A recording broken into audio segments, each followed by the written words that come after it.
Hello and welcome back to Quick Tips. In today's video, we're going to talk a little bit about bringing Illustrator files into After Effects. To get started, I have my Illustrator file here, and I want to come up here to File, and then go to Document Color Mode. I want to be sure that I'm in RGB color, and then I'm just going to save this as an Illustrator file. Next up, I have my video here in After Effects, and I want to import my Illustrator file in to work along with my video.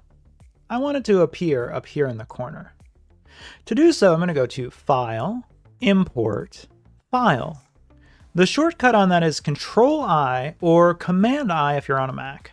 Once I select that file, I can choose to import as footage or a composition.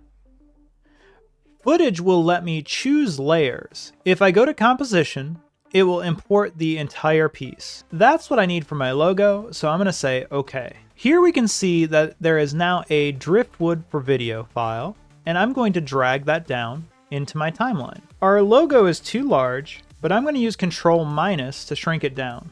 If you're on a Mac, that's just Command-. I'm going to move that up into the corner, add some keyframes, scrub my playhead back, and then preview the animation.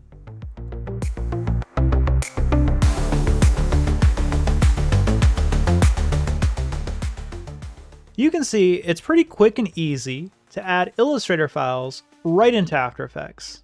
Remember, if you have any questions, you can leave them in the comments below. That's it for this week. See you again next week for another quick tip.